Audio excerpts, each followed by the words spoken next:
नमस्कार दोस्तों, स्वागत है आपके अपनी प्रोग्रेसिव एजुकेशन चैनल पर। मैं पूनम यादव आज आपके लिए लेकर के आई रीजनिंग के मिक्स क्वेश्चन की पार्ट 25 वीडियो। इसके पहले ही दोस्तों मैंने कई सारी वीडियो अपलोड कर दी है। यदि आप लोगों ने अभी तक मेरी उन वीडियो को नहीं देखा है तो आप उन्हें भी जाकर के ज़रूर देख ले। तो चलिए दोस्तों, बिना किसी देरी के करते हैं आज की वीडियो की शुरुआत। तो वीडियो को पूरा एंड तक देखिएगा। वीडियो अच्छे लगे तो लाइक शेयर एंड सब्सक्राइब जरूर करिएगा। तो प्रश्न नंबर 1 है आपकी स्क्रीन के सामने, ब्लड रिलेशन का क्वेश्चन है। यदि एन एम की पत्नी है, ए आर की बहन है, एस एन की माँ है, के एम का भाई है और आर एन का बेटा है, तो के का ए से क्या संबंध है। तो हमें यहाँ पर जो रिलेशन बताना है वो के और ए के बीच में बताना है। तो दोस्तों यहाँ पर हमें बोला है कि एन एम की पत्नी है, तो एन जो है किसकी पत्नी है, एम की पत्नी है। तो ये पत्नी है तो हम माइनस का साइन लगाएंगे, और एम जो है पति है तो हम प्लस का साइन लगाएंगे। और ये कैसे, ये हस्बैंड वाइफ वाला क्या है, जोड़ा है। आगे बोला है कि ए आर की बहन है, तो अभी हमारे को ए और आर की अभी कोई जानकारी नहीं है, तो अभी हम आगे प्रश्न को पढ़ेंगे। एस एन की माँ है, तो एस जो है किसकी माँ है, एन की माँ है। तो एस जो है एन की माँ है, तो हम माइनस का साइन लगा देंगे। आगे बोला है कि के एम का भाई है, तो जो के है वो किसका भाई है, एम का भाई है। तो के जो है एम का भाई है। आगे बोला है आर एन का बेटा है, तो जो आर है वो किसका बेटा है, एन का बेटा है। तो ये बेटा है किसका है, आर का। तो दोस्तों ये एन और ये एम दोनों ही पति पत्नी है, तो एन का बेटा आर है तो एम एम का बेटा भी आर ही होगा। आगे बोला है, शुरू में हमसे बोला था कि ए आर की बहन है, तो जो ए है वो किसकी बहन है, वो आर की बहन है। तो ये कैसे है, ये दोनों भाई बहन है। अब प्रश्न में हमसे क्या बोला है कि के का ए से क्या संबंध है। तो ये रहा ए और ये रहा के। तो के से ए का क्या संबंध है का। तो दोस्तों ए का जो पिता है वो एम है और एम का जो भाई है वो के है। तो यहाँ पर जो रिलेशन होगा वो अंकल वाला होगा, यानी कि चाचा होगा। तो ऑप्शन ए हमारा यहाँ पर करेक्ट हो जाएगा कि के का जो ए से संबंध है वो चाचा वाला है। तो ऐसे क्वेश्चनों में हमें जो प्रश्न में बोला जाता है हम वैसे ही जो है इनको जमाते जाते हैं, और जो जिसका रिलेशन पूछा जाता है हम उसका रिलेशन फिर आसानी से बता सकते हैं। तो आई होप कि आपको प्रश्न समझ में आया होगा। और हम माइनस का साइन जो है फीमेल के लिए लगाते हैं और प्लस का साइन जो है हम मेल के लिए यहाँ पर लगाते हैं। तो चलते हैं हम नेक्स्ट प्रश्न की ओर। प्रश्न नंबर 2 है, उस विकल्प का चयन कीजिए जिसका तीसरी संख्या से वही संबंध होगा जो दूसरी संख्या का पहली संख्या से है। तो यहाँ पर जो दूसरी संख्या का जो संबंध है वो पहली संख्या से है, तो तीसरी संख्या का संबंध कौन सी संख्या से होगा। तो हमें यहाँ पर जो है क्वेश्चन मार्क की जगह वही संख्या को फाइंड करना है कि जो तीसरी संख्या का संबंध किससे है। तो ऐसे क्वेश्चनों में जो संबंध इन दोनों के बीच में होगा वही संबंध इनके बीच में भी होगा। तो पहले तो हम ये देखेंगे कि इन दोनों के जो बीच में है वो कौन सा संबंध हैगा। तो दोस्तों यहाँ पर हमें दिया है 12, यहाँ पर दिया है हमें 149, यहाँ पर हमें दिया है 21 और क्वेश्चन मार्क की जगह हमसे पूछा है। तो 12 का स्क्वायर यदि मैं करती हूँ, यदि मैं 12 का स्क्वायर करती हूँ तो कितना आता है, 144 आता है। लेकिन यहाँ पर कितना दिया है, 149 दिया। तो यदि मैं 144 में यदि 5 जोड़ दूंगी तो ये कितना आ जाएगा, 149 आ जाएगा, जो कि हमें यहाँ पर दिया है। अब जो संबंध इनके बीच में है, अब यही संबंध हम 21 में भी लगा देंगे जिससे हमारा आंसर निकल करके आ जाएगा। अब 21 का हम स्क्वायर करेंगे तो 21 का स्क्वायर कितना आता है, 441 होता है। यदि 441 में भी हम प्लस कर देंगे तो कितना आता है, 446 आता है। तो यहाँ पर जो संख्या आएगी वो कितनी, कौन सी आएगी, वो आएगी 446। तो ऑप्शन ए हमारा यहाँ पर करेक्ट हो जाएगा। चलते हैं हम नेक्स्ट प्रश्न की ओर। प्रश्न नंबर 3 है, दी गई शीट को मोड़कर एक घन बनाया जाता है। इस तरह निर्मित घन में विकल्पों में से कौन सा अक्षर युग्म विपरीत फलकों पर होगा। तो आपके सामने जो भी क्वेश्चन हैगा ये ओपन डाइस का क्वेश्चन हैगा, और इसको हम कैसे काउंट करेंगे।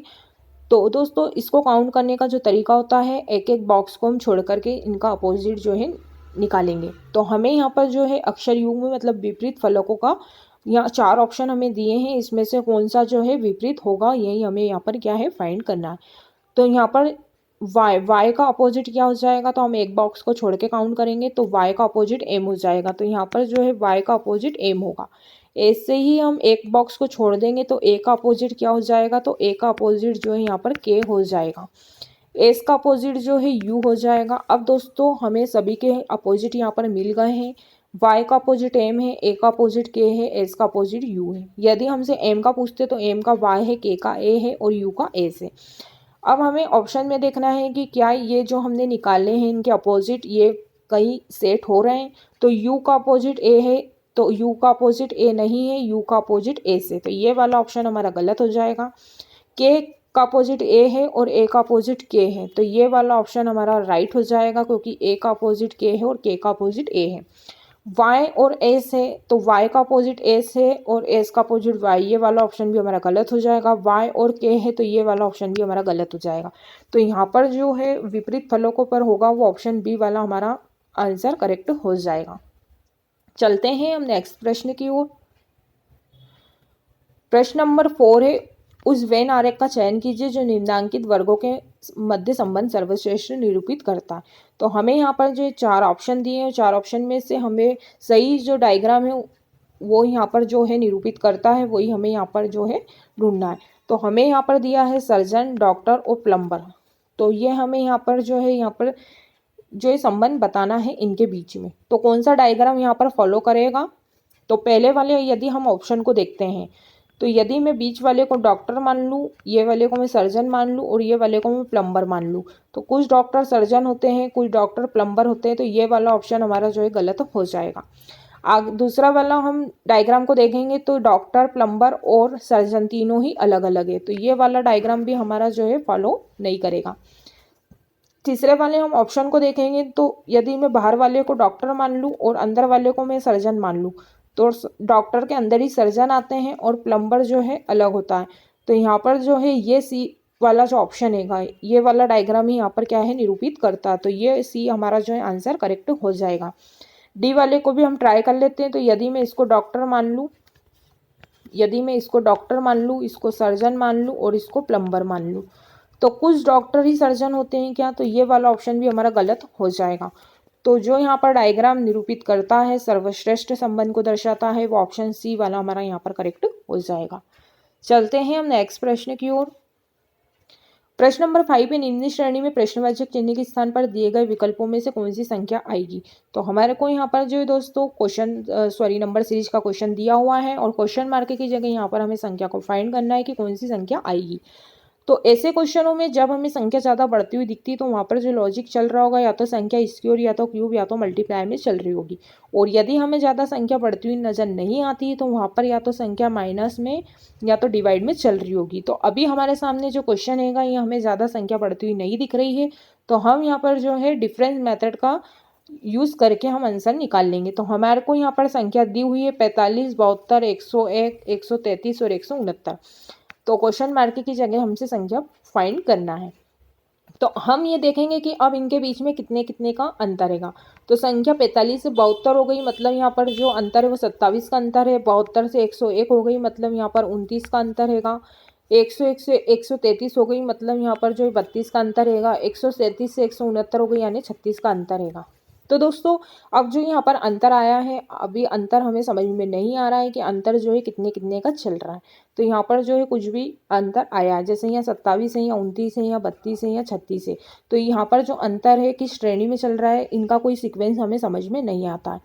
तो जब भी ऐसा अंतर हमें दिखाई देता है तो हम अंतर के अंदर भी हम अंतर निकाल लेंगे। तो अब हम इनके बीच में भी अंतर निकाल लेंगे कि इनके बीच में कितने का अंतर रहेगा। तो इनके बीच में जो है 2 का अंतर रहेगा, फिर 29 और 32 के बीच में 3 का अंतर रहेगा, 32 और 36 के बीच में 4 का अंतर रहेगा। तो अब हमें यहाँ पर सीक्वेंस नज़र आ रहा है कि अंतर जो है किस प्रकार से चल रहा है। तो यहाँ पर पहले 2 का अंतर है, फिर 3 का अंतर है, फिर 4 का अंतर है। तो आगे जो अंतर आएगा वो 5 का अंतर आएगा। तो आगे जो अंतर आएगा वो 5 का अंतर आएगा। तो 36 में हम 5 जोड़ेंगे, 41 आएगा, और 41 में हम 169 में हम 41 को जोड़ देंगे तो 210 आ जाएगा। तो हमारा जो यहाँ पर आंसर आएगा वो कितना आएगा, वो ऑप्शन डी हमारा यहाँ पर करेक्ट हो जाएगा। तो आई होप कि आपको ये प्रश्न समझ में आया होगा। जब भी हम डिफरेंस निकालते हैं और उसका कोई सीक्वेंस नज़र नहीं आता है तो ऐसे क्वेश्चनों में हम फिर अंतर का भी अंतर निकालते हैं। तो पहले हमने अंतर निकाला, हमें कोई सीक्वेंस नज़र नहीं आया, फिर हमने अंतर का भी अंतर निकाला तो हमें जो यहाँ पर सीक्वेंस समझ में आ गया कि जो अंतर चल रहा है वो पहले 2 का, 3 का, 4 का, तो आगे फिर 5 का, फिर 6 का, ऐसे ही यहाँ पर क्या है आगे बढ़ता जाएगा। तो ऑप्शन हमारा डी जो यहाँ पर 210 करेक्ट हो जाएगा। चलते हैं हम नेक्स्ट प्रश्न की ओर। प्रश्न नंबर 6 से दिए गए पैटर्न का ध्यानपूर्वक अध्ययन करें और उस संख्या का चयन करें जो प्रश्नवाचक चिन्ह के स्थान पर आएगी। तो हमें यहाँ पर जो क्वेश्चन मार्क की जगह संख्या को फाइंड करना है कि यहाँ पर कौन सी संख्या आएगी। तो हमें यहाँ पर दिया है 5, 12, 65, 7, 14, 105, 9, 13 और क्वेश्चन मार्क। तो यहाँ पर अब क्या लॉजिक लगा है, तो यहाँ पर हम लॉजिक देख लेते हैं। तो दोस्तों यदि मैं 7 और 5 को जोड़ती हूँ, यदि मैं 7 और 5 को प्लस करती हूँ तो 12 आता है, लेकिन यहाँ तो 9 है। तो ये वाला जो है हमारा लॉजिक यहाँ पर नहीं लगेगा। अब आगे क्या लॉजिक यहाँ पर लग रहा है, अब हम इसे देखते हैं। यदि 5 का गुणा 12 से करते हैं, यदि 5 गुणा 12 करते हैं तो कितना आता है, 12 पंजे 60 आता है, लेकिन यहाँ तो 65 दिया। तो मतलब जिस संख्या से गुणा किया है वो संख्या को भी प्लस करना है। तो यदि मैं 60 में 5 जोड़ दूंगी तो 65 आ जाएगा। अब हम देखते हैं कि क्या आगे भी यही लॉजिक फॉलो हुआ है। यदि मैं 7 का गुणा 14 से करती हूँ तो 14 7 ही 98 होता है। कितना होता है, 98। लेकिन हमें यहाँ पर 105 दिया, तो मतलब जिस संख्या से यहाँ पर गुणा किया है वही संख्या आगे क्या है, प्लस भी होगी। तो यहाँ पर हमने 7 से गुणा किया है तो हम 7 जोड़ देंगे, तो यहाँ पर कितना आ जाएगा, 105 आ जाएगा, जो कि हमें यहाँ पर क्वेश्चन में भी दिया हुआ है। आगे भी हम ऐसे ही ट्राई करेंगे कि अब आगे भी हम यही लॉजिक लगाएंगे और इससे हमारा आंसर जो है निकाल लेंगे। तो 9 का यदि 13 का 9 गुना करते हैं तो 13 नमा की 117 होता है, और जिस संख्या से गुणा किया है उसी को हम प्लस करेंगे। तो यहाँ पर 9 हम प्लस कर देंगे तो कितना आ जाएगा, 126 आ जाएगा। तो हमारा जो यहाँ पर आंसर आएगा वो कितना आएगा, 126 आएगा। तो आई होप कि आपको ये प्रश्न भी समझ में आया होगा। पहली संख्या और दूसरी संख्या का मल्टीप्लाई करना है और जिस संख्या से गुणा किया है उसको प्लस करना है, तो हमारा जो है आंसर यहाँ पर आ जाएगा। चलते हैं हम नेक्स्ट प्रश्न की ओर। प्रश्न नंबर 7 है, उस विकल्प का चयन कीजिए जिसका तीसरे शब्द से वही संबंध है जो दूसरे शब्द का पहले शब्द से संबंध है। तो यहाँ पर जो दूसरे शब्द का संबंध जो पहले शब्द से है वही संबंध जो है श्रीलंका का भी किसी न किसी के साथ होगा। तो पहले तो हम ये देख लेते हैं कि ब्राज़ील और दक्षिण अमेरिका ये दोनों ही क्या है, ये एक ही देश के अंदर आते हैं। ब्राज़ील जो है दक्षिण अमेरिका के अंतर्गत आता है, तो श्रीलंका किसके अंदर आता है, तो ब्राज़ील जो है दक्षिण अमेरिका में आता है, तो श्रीलंका जो है एशिया के अंतर्गत आता है। तो ऑप्शन सी हमारा यहाँ पर करेक्ट हो जाएगा। चलते हैं हम नेक्स्ट प्रश्न की ओर। प्रश्न नंबर 8 है, दिया गया सेट है, यहाँ पर हमें जो है 3, 18 और 36 दिया हुआ है। तो दोस्तों ऐसे क्वेश्चनों में जो संबंध इनके बीच में है वही संबंध हमें इन ऑप्शन में भी देखना है कि यही जो संबंध या जो लॉजिक इसमें लगा है वही लॉजिक जो है इन ऑप्शन में भी लगना चाहिए। तो पहले हम ये देखेंगे कि यहाँ पर क्या हुआ है। तो यहाँ पर जो है 3 का यदि दुगुना करते हैं, 3 का यदि 6 गुना करते हैं तो 18 आता है, और यदि 18 का दुगुना करते हैं तो कितना आता है, 36 आता है। तो पहले जो गुणा हुआ है वो 6 से हुआ है और जो दूसरी संख्या का गुणा हुआ है वो 2 से हुआ है। तो अब हम ऑप्शन में देखेंगे कि कौन सा ऑप्शन जो है यहाँ पर फॉलो करता है। तो दोस्तों यहाँ पर जो है 2 का 6 गुना करते हैं तो 12 आना चाहिए, लेकिन यहाँ तो 10 आया हुआ, मतलब ये वाला ऑप्शन हमारा गलत हो जाएगा। आगे हम देखेंगे कि 4 का यहाँ पर 6 गुना हुआ है, तो 4 का जब हम 6 गुना करते हैं, 4 का यदि 6 गुना करते हैं तो 24 आता है, और 24 का यदि दुगुना करते हैं, 24 का यदि दुगुना करते हैं तो 48 आता है। तो ऑप्शन बी जो है हमारा यहाँ पर करेक्ट हो जाएगा। बाकी सी वाला ऑप्शन और डी वाला ऑप्शन ये दोनों ही ऑप्शन गलत हो जाएंगे। तो जो संबंध जो इनके बीच में है वही ऑप्शन में हमें ढूंढना है कि यही वाला लॉजिक कौन से वाले ऑप्शन में फॉलो करता है। तो ऑप्शन बी में जो है ये वाला लॉजिक फॉलो करता है। तो हमारा जो आंसर होगा वो ऑप्शन बी करेक्ट हो जाएगा। चलते हैं हम नेक्स्ट प्रश्न की ओर। प्रश्न नंबर 9 है, आपके सामने डाइस वाला क्वेश्चन है, संख्या 5 वाले पृष्ठ के विपरीत पृष्ठ पर कौन सी संख्या आएगी। तो हमें यहाँ पर जो है 5 का विपरीत बताना है कि 5 का विपरीत कौन सी संख्या होगी। तो दोस्तों जब भी ऐसे 2 डाइस के क्वेश्चन आपको देखने को मिलते हैं तो ऐसे क्वेश्चनों में हम कॉमन संख्या को देखेंगे कि इनमें दोनों डाइस में कॉमन संख्या कौन सी है। तो हमें इन दोनों के बीच में जो है संख्या 5 कॉमन दिखाई दे रही है। तो जब भी एक नंबर रिपीट होता है तो रिपीट वाले नंबर को हम क्लॉकवाइज क्या है काउंट करते हैं। तो यहाँ पर भी हमें 5 दिया है, यहाँ भी हमें 5 दिया हुआ है। तो हम यहाँ पर जो है क्लॉकवाइज काउंट करेंगे, तो 5 6 3, तो 5 6 3। ऐसे ही हम इधर से भी काउंट करेंगे, तो 5 4 2, 5 4 और 2। तो दोस्तों आप सभी को पता है कि एक फलक में एक पासे में 6 फलक होते हैं। तो 1 2 3 4 5 और 6। तो अभी हमारे को कौन कौन सी संख्या आ गई है, तो देखो 2 भी आ गया है, 3 भी आ गया, 4 भी आ गया, 5 भी आ गया, 6 भी आ गया। तो अभी तक कौन सा अंक नहीं आया, तो अभी तक एक अंक नहीं आया। तो जो अंक अभी तक नहीं आया है वही जो है 5 का अपोजिट होगा। तो हमारा जो आंसर होगा 5 वाले कहीं विपरीत पूछा है, तो 5 वाले का विपरीत जो है ऑप्शन डी हमारा करेक्ट हो जाएगा। यदि हमसे पूछते 2 का अपोजिट, तो 3 होता, 4 का अपोजिट 6 होता, 1 का अपोजिट 5 होता, 5 का अपोजिट 6 होता। तो हमारे को यहाँ पर सारे ही जो है अपोजिट मिल गए हैं। जिसका भी हमें प्रश्न में पूछते हैं हम उसका जो है अपोजिट आसानी से बता देते। तो चलते हैं हम नेक्स्ट प्रश्न की ओर। प्रश्न नंबर 10 है, कुड भाषा में डायनेस्टी को NYDAYTS लिखा जाता है, तो उसी भाषा में रिस्पॉन्ड को कैसे लिखा जाएगा। तो दोस्तों हमें यहाँ पर जो है डायनेस्टी की कोडिंग दी हुई है। तो यहाँ पर जो है हमें डायनेस्टी की कोडिंग दी हुई है, तो हम ये देखेंगे कि इसमें क्या लॉजिक लगा हुआ है। यदि हमें इसका लॉजिक पता चल जाएगा तो हम यही वाला लॉजिक जो है रिस्पॉन्ड में भी लगा करके हम आंसर निकाल लेंगे। तो हमें यहाँ पर जो डायनेस्टी की कोडिंग दी हुई है वो क्या दी है हमें,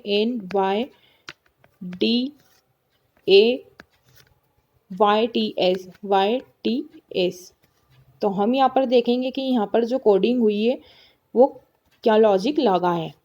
तो दोस्तों यहाँ जो फर्स्ट लेटर था वो यहाँ आ गया है, Y के सामने Y हैगा, N के सामने N है, A के सामने भी A है, फिर S लास्ट में चला गया, Y ऊपर चला गया और T के सामने भी T चला गया। तो यहाँ पर आप देख सकते हैं कि लेटर को जो है कैसे एक्सचेंज किया हुआ है। तो जैसा यहाँ पर लेटरों को एक्सचेंज किया हुआ है वैसा ही हम जो है रिस्पॉन्ड में भी यही वाला जो लेटर एक्सचेंज कर देंगे, जिससे हमारा आंसर जो है निकल करके आ जाएगा। तो हम जो है रिस्पॉन्ड में भी यही वाला हम लॉजिक लगा देंगे, तो हमें यहाँ पर जो है रिस्पॉन्ड की कोडिंग निकल करके आ जाएगी। और यदि दोस्तों आप लोगों ने अभी तक कोडिंग अच्छे से याद नहीं करी है तो आप कोडिंग भी अच्छे से याद कर लें। जब आप कोडिंग अच्छे से याद कर लेंगे तो ऐसे क्वेश्चनों का आप आंसर जो है विदिन सेकंड में आप दे देंगे। तो यहाँ पर भी हम यही वाला जो है जैसा लेटर यहाँ पर चेंज हुआ है हम वैसे ही यहाँ पर भी लेटर को चेंज कर देंगे। तो R जो है R यहाँ पर आ जाएगा, E के सामने E ही रहेगा और A जो है ऊपर चला जाएगा, P के सामने P ही रहेगा, फिर O जो है लास्ट में चला जाएगा, N यहीं पर रहेगा और D जो है यहाँ पर चला जाएगा। तो हमारा जो आंसर होगा वो NERPDNO होगा। तो ऑप्शन ए हमारा यहाँ पर जो है करेक्ट हो जाएगा। तो मैं उम्मीद करती हूँ कि जितने भी आज हमने इस वीडियो के माध्यम से 10 प्रश्नों को देखा है आप लोगों को अच्छे से समझ में आ गए होंगे। यदि दोस्तों आप लोगों को वीडियो अच्छी लगी है तो लाइक ज़रूर करिएगा और प्यारा सा कमेंट बॉक्स में आप ही की तरह सुंदर सा दिखने वाला कमेंट करके हमें ज़रूर बताइएगा कि आपको वीडियो कैसी लगी। यदि दोस्तों आप लोगों को इस वीडियो से संबंधित कोई क्वेरीज होती है तो आप लोग मुझसे कमेंट बॉक्स में कमेंट्स करके ज़रूर पूछ सकते हैं। यदि दोस्तों आप लोगों ने अभी तक चैनल को सब्सक्राइब नहीं करा है तो प्लीज़ चैनल को सपोर्ट करिएगा, चैनल को सब्सक्राइब करिएगा। तो चलिए दोस्तों आज के लिए बस इतना ही, मिलते हैं नेक्स्ट क्लास में, तब तक के लिए जय हिंद, जय भारत, धन्यवाद।